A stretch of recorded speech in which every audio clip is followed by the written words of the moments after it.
Hello, everybody, and welcome to Pop It Like It's Hot YouTube edition. Today we're going to be doing something a little bit different for you. I hope you like it.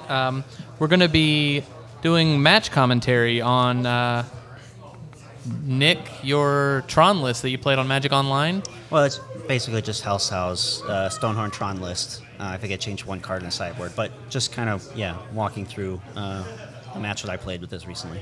Yeah, hopefully we can provide you some useful insights if it's a deck you want to give a shot to.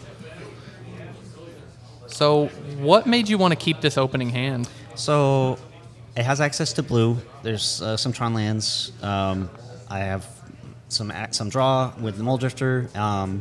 Depending on how fast my opponent's deck is, I might be able to get like Ephemerate Muldrifter if I get, a Prism like that. So that was actually a pretty solid draw there. Almost. Yeah. Well, that's par for the course with the Tron deck. Perfect draws off the top. Sure. Cam, was that a hand you would have kept? Probably not, but I mulligan a lot more aggressive with the deck, and I don't even know if it's correct. So what are you looking for in an opening hand then? Tron and color sources. That hand had color sources, but it didn't have Tron or Prism.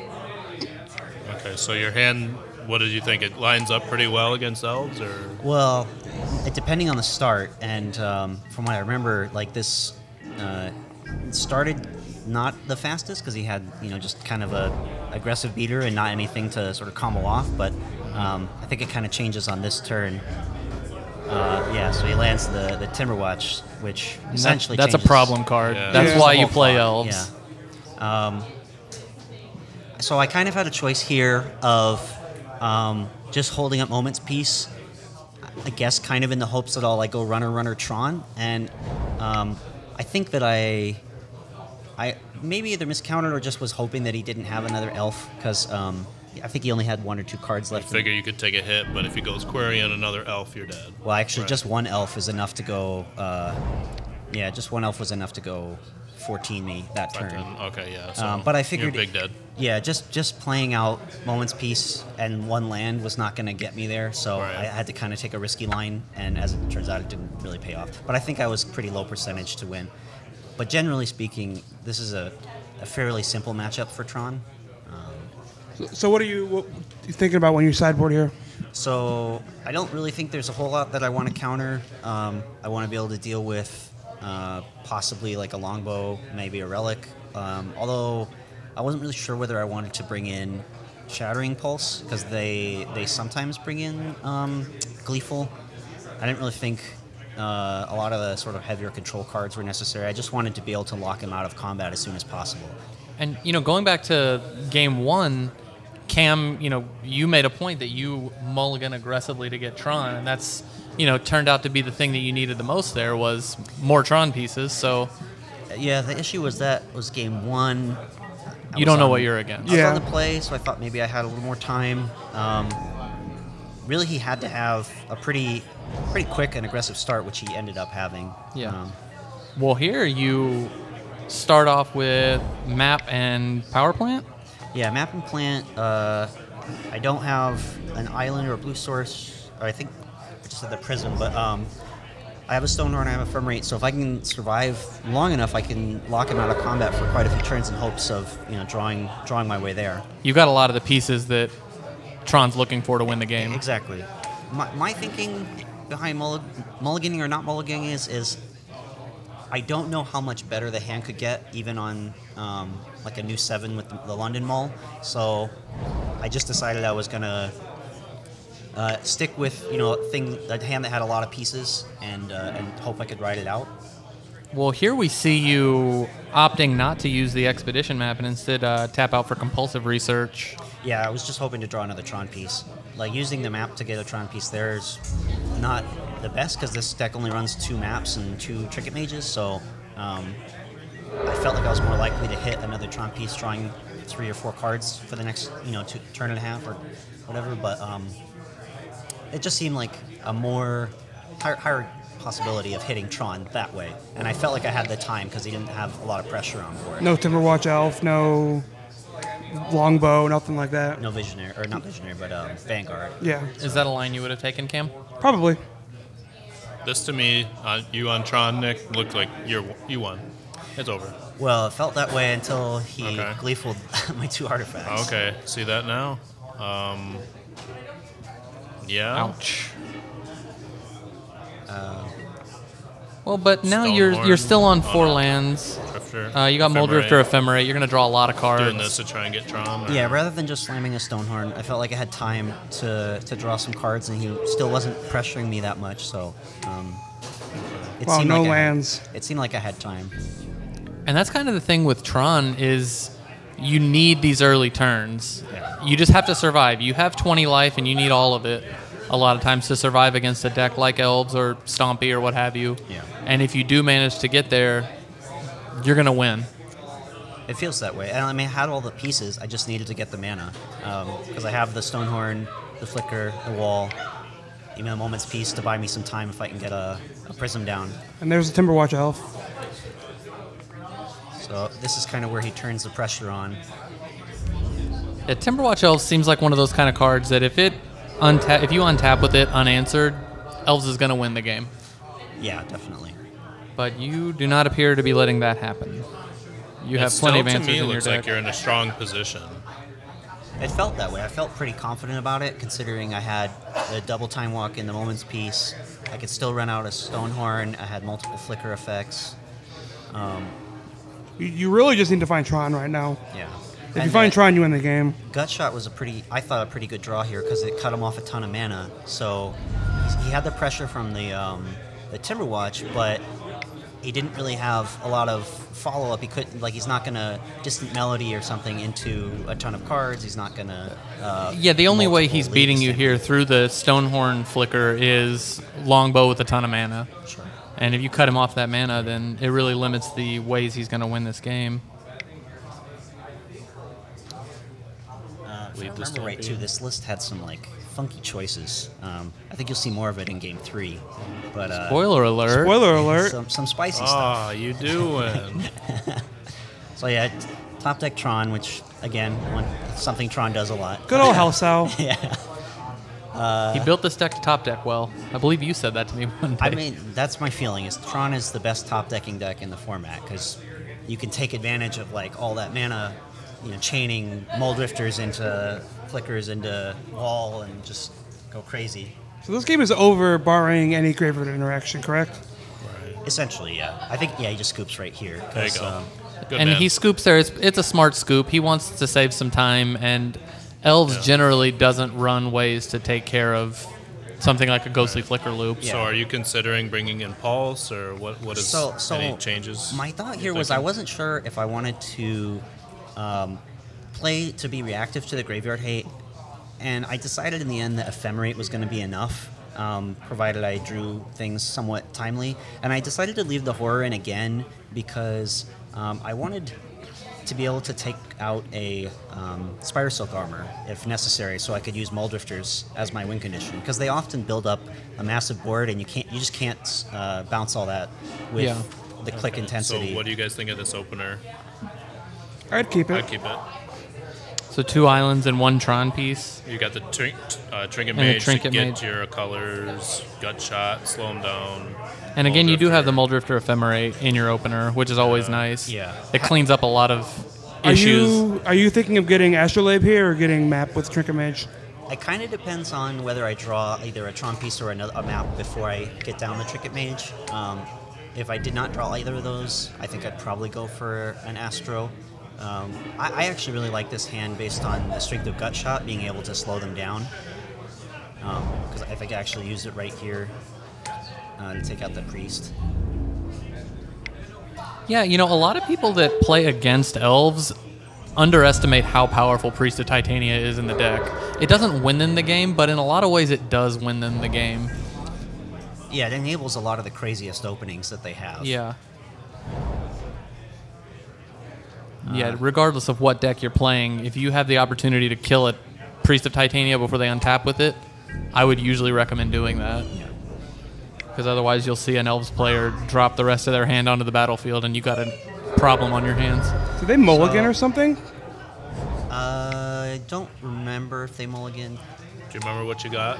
Tron land? I think I got the Astro because I didn't hit a Tron land, and I didn't hit a map. And I Right. wanted to be able to get the Moment's Peace online if necessary. You wanted also Muldrift or Ephemerate if you draw any land, right? Yeah. Or I guess Well, no, that doesn't count. No, I'd have to hit the Prism. So Right here's where with the Yeah, tracker. spice. Spicy. Here's where the spice starts. I had to look at this card because I didn't know what Oh the heck yeah, it yeah. did. The super grindy All Star from M20. Yeah. Is that better than Vivian's Grizzly? Vivian's Grizzly? I mean, it digs a little deeper, so maybe it still can only hit creatures. I got a little unlucky here and whiffed on lands, but I did. That's been the story of your match. Yeah, I did pick up a bunch of Moments Pieces, so provided he didn't have Graveyard Hate or Artifact Removal, I knew I was going to have a lot of turns to try and dig Yeah. for what I wanted. The Thermal Karst out of the board is what really surprised me, and I almost won in the game. Right Yeah, there. that sets you back.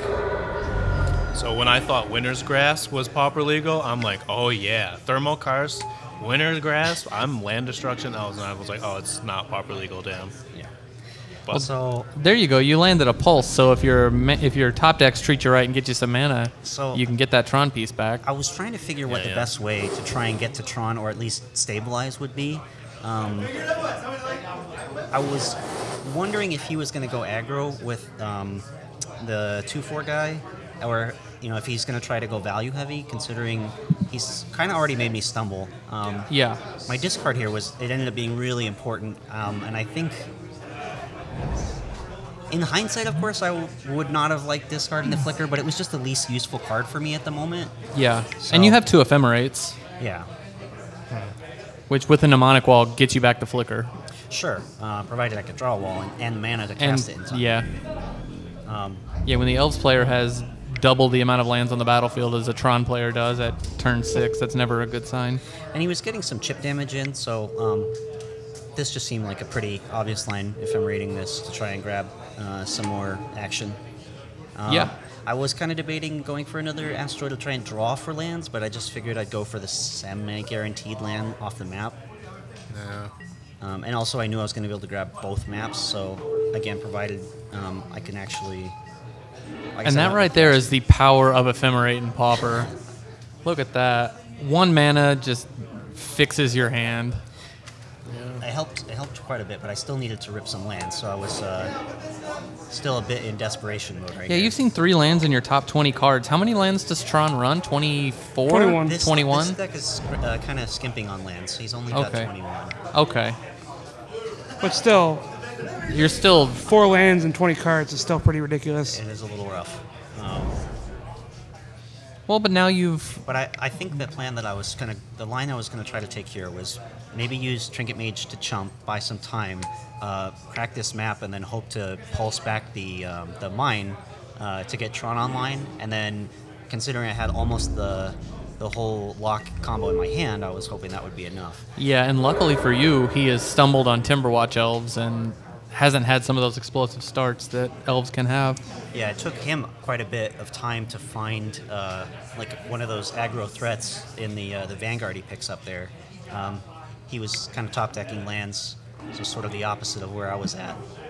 Oh, there's your tower. Oh, did you map for I it? cracked the map for the tower. Did not draw land, so I went for the tower in hopes of casting Moment's Peace this turn, and then pulsing back the mine the following turn. Yeah, I was gonna say it was at a mine and what's in the yard. Okay. That's what he blew up with Thermal Karst earlier in the Okay. game.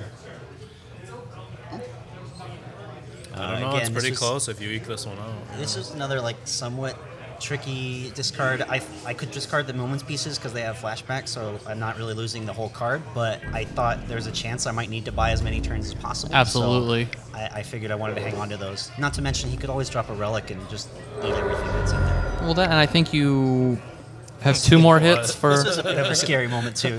This is where more spice comes in. So Look at that. Ulamog's Crusher. So now what, you're forced into locking him out of combat, or you could actually maybe afford getting rid of Astrolabes? No? that was kind of You in the back would, of my mind that I might need to do something like that, but At this Okay. point, you've assembled Tron, Yeah, and okay. things get easier. yeah, get Tron online, get a Dignitary down. Yeah. I think I actually even ephemerated this turn with the floating mana so that I buy several turns in a row. Because again, short of him hitting longbow, he doesn't really have any way of interacting with this. And I'm at a high enough life total that I'm not worried about dying immediately. So how does that work? Is it like taking extra turns?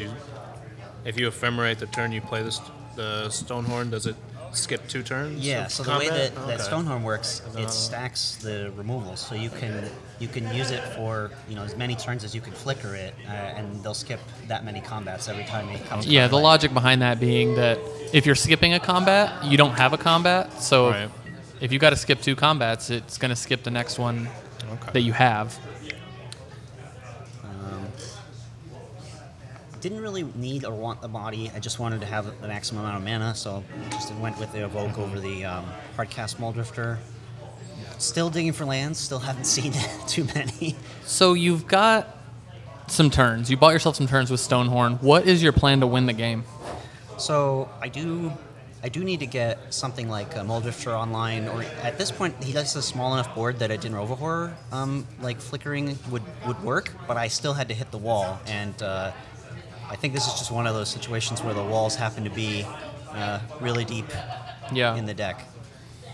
Yeah, you've seen all your Stonehorn dignitaries. So here I'm just trying to build up a bunch of combat skips, knowing that I'll have like 2 or 3 turns of maximum mana usage to try and buy myself some time. But I was kind of worried about what this tracker meant. Considering it can only hit creatures, I figured it was actually probably more likely that he was digging to a Fairy Macabre, which that one's a bit harder, a bit trickier to play around than Relic, especially if he has multiples. And I was kind of keeping an eye on his hand, and he seemed to always have a couple cards in hand, so it was a decent chance he was hanging on to something along those lines. So Cameron, I know you're a fan of the Rolling Thunder in Tron. Yeah. Is this the type of game where you're looking to find a Rolling Thunder and just end it as soon as you can? Well, not really, Or because use it as kind of a plague wind? the board's kind of wide right now, and there's an Ulumux Crusher in play, which makes it really hard to use Rolling Thunder. I'm not really looking for Rolling Thunder right now. I'm just looking to lock them out of combat. I'm looking for a wall. I'm looking to lock them out of combat. Yeah, I was trying to decide here whether I wanted to maybe bounce my own Stonehorn to draw some cards, or to buy some time, or whether I wanted to slow him down. So I had considered also Unlocks Crusher, but since he could just replay it the next turn, I went with his card advantage source, which I didn't want him to draw into exactly what he just hit off the top there. Did you think about prohibiting that? I don't think I had mana. Yeah, I only had 3 mana available, so I couldn't prohibit the lead. Oh. If it was Winding Way, I would have. But Gotcha. yeah, because it was lead, not Winding Way, I couldn't do it. Okay. So I don't really care about him playing most of this stuff. I'm really just either trying to hit a wall myself or fight off the Ulamog's Crusher. Because the rest of his board, I could just fog, a bunch of times, because I have still 2 pieces in hand and another Moment's Piece in the graveyard. So combat damage wasn't. Yeah, particularly it is notable that Moment's Peace does not prevent Annihilator 2 from triggering. Yeah. So the Moment's Peace isn't quite as safe as it might normally be. And I still, where are we at? Turn 10 or 11? Turn 11. I still haven't hit another land. I mean, it's nice to draw a gas, but it's not quite the gas I'm looking for, and hitting some lands. It's decidedly unleaded. Yes, so hitting some lands would be nice. So there's my first.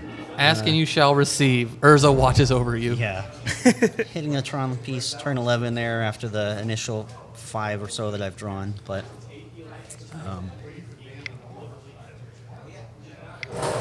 And here I had the option of just passing and then teachings a couple of times to try and pick up a bunch of flickers. One of the things that makes the Burbtron somewhat superior in some of these situations is that you could do that. You can go down the teachings chain and get a bunch of card advantage spells with flashback and just dig your way deep. But For sure. the Hellsoutron, he's kind of limited on draw options.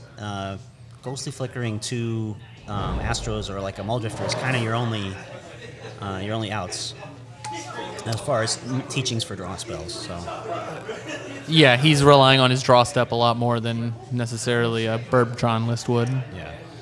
And he's able to do that because he's running the full set of Stonehorn Dignitaries and can really buy those turns when he needs to. Yeah.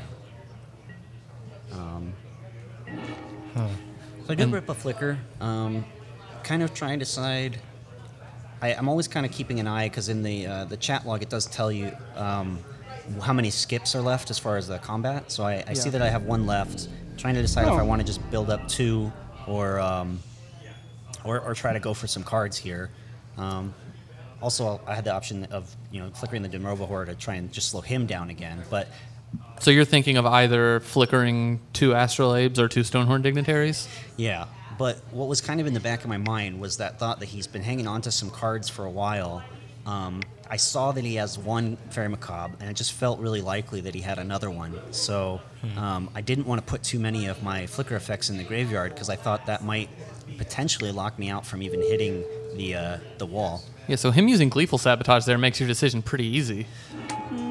I could have just let that go. I had enough prism effects, but I felt that kind of made me lean towards wanting to draw some cards, and I might as well get some advantage by keeping him from blowing up some of my stuff. And I knew that they might end up being relevant later as sack outlets if he's starting to annihilate me with the Ulamog Crusher. Right.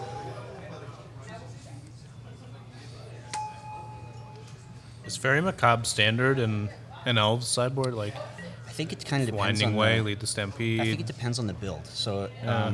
and the ones that I think run Distant Melody, I've seen Relic a little more often because they can dig to it pretty easily. But since Winding Way and Lead the Stampede don't hit it, those ones seem to be leaning on either Fairy Macabre or some other creature-based option. Yeah, CS for Cookie is kind of the guy who a lot of people just net deck the Elves list from because he seems to 5-0 every other day with that list. Yeah. And he runs Relic rather than Fairy Macabre. But he's also on 4 Distant Melody, too. Yeah. Yeah. It's a much more all-in combo deck than the list you're playing against here. Yeah. So here I'm starting to peter out a little bit on gas. I basically am just digging for a wall. That's really the only thing that I'm trying to hit. And we're 35 plus cards deep into the deck and still haven't quite got there. So I'm getting a little nervous, and I don't want to.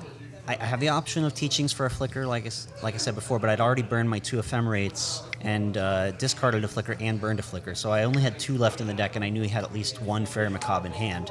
So it's kind of a risky situation. Yeah. So see, when I get to this point as an inexperienced Tron player, I get to a board state like this, and it's a board state that's, common in Pauper when you have 500 permanents or something out there. I struggle with finding the optimal line because there's so many things you can do. And Cam, I'll ask you this question too. Overall, what are you trying to accomplish here? Say you top deck the wall. What are your goals?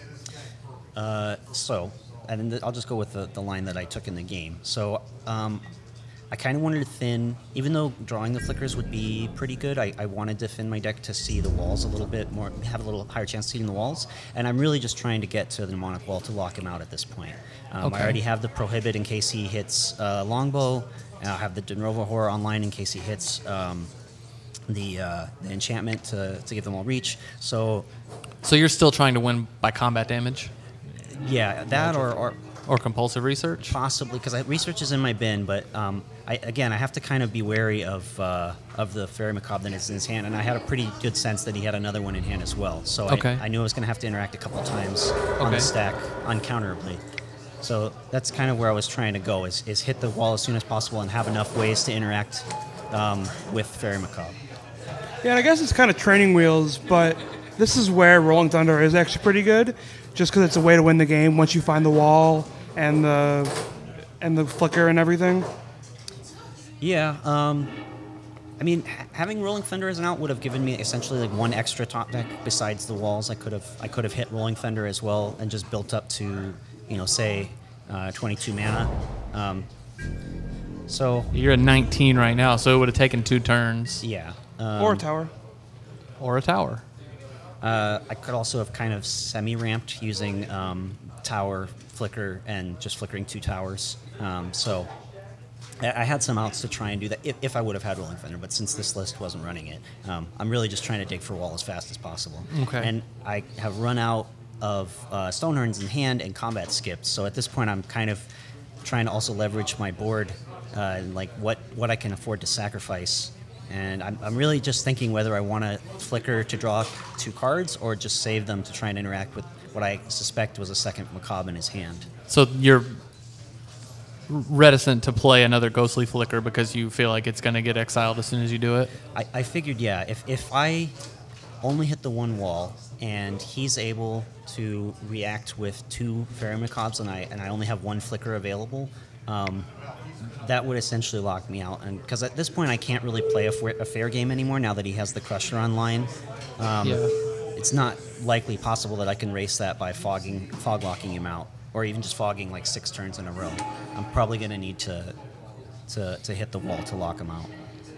How many walls does this list run? So this list runs 3, so I'm a little on the low side of probability in not seeing when this. Yeah, you're down to 17 cards in library, so you would expect to see at least 1 by now. Yeah. Probably Watching Birdman, 2. though, this happens a lot to him. Well, it seems to happen quite a bit to Tron in general, because you do have I don't know, just a lot of semi-dead draws as the game begins to progress. Like map here wouldn't be great. Even the prisms are just kind of redraws, so they're not. Ooh, found a wall. Finally hit a wall here. Unfortunately, I only had 3 mana left, so I just tried to set up for the following turn. Figured I had enough colored sources, and if I could actually get the wall online, I was pretty much all in on this wall, so I figured I can lose these moments pieces because I'm really only going to need 1 potentially, and then the game would be decided on based on whether I could get my stuff back or not through the Macabres.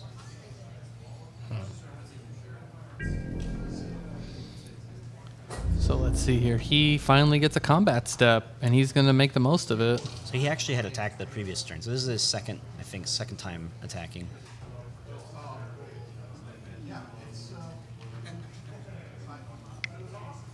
So Annihilator 2. What are you looking to pitch here to the Annihilator? I think I was going to go with 1 of the Stonehorns since I didn't think I needed 2, or just 2 of the Prisms since I also had quite a few colored sources online. Okay. Which was, again, sort of playing into, like, if he had hit me with the Gleeful earlier, it would have left me now with only 2 Prisms left, so I tried to give myself as many options as possible going later into the game. Yeah, and with Tron, you can generally cast as many spells as you have colored sources, so it's important to, even late in the game, keep as many of them as you can. So then with this wall, I'm trying to decide if I want to go. I really just want the Ephemerate. That's like kind of the card I'm really looking to get because that'll help me fight off a lot of these graveyard hate effects that he has. Right. But I decided I was going to go for the Flickers first since they were good, but not the necessarily exact card I wanted. So he does have that Macabre that we knew about from before. And then I knew that I wanted to definitely flicker the wall, and I was just trying to decide here which other target I'm looking for. So I see you flickered the Muldrifter. Do you have any concerns about decking yourself at 11 cards? A little bit, but with the mana that I had, and he'd also been drawing quite a few cards, I figured I'd be able to compulsive him out. So I guess I hadn't drawn the compulsive yet to that point, but yeah. So this is definitely a scary situation. When he had the double Macabre. He had the double Macabre, and I had to burn the Flicker earlier, so at this point, I think my only out was trying to hit the second wall in somewhat timely fashion. So It's the story of the game. I had been trying to hold on to the Flickers as long as I possibly could, and just had ended up having to burn them on trying to keep myself alive and drawing a bit deeper into the deck. Yeah. And so I got, I don't know if I'd say lucky so much as just hitting the timely wall, but I finally... Well, you have 6 cards in your deck, so you were going to hit it at some point. finally got there. You got 2. I mean, you still got 1 left in your deck, if I'm not mistaken. Yeah, at this point I did.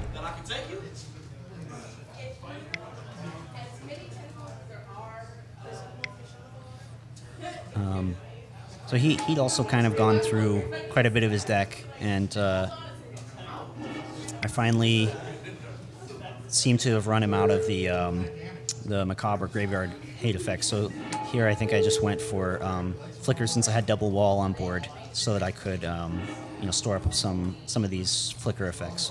Gotcha. So at this point, I think there's a little chance that I could deck, but I think I had enough mana and time that I was pretty confident I'd be able to like compulsive him out of the game. If Yeah, so necessary. you need to compulsive him 9 times, I believe. 10 he's on times? 9 24. times? Yeah. Yeah. So.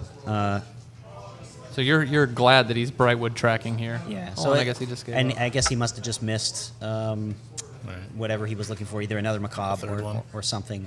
So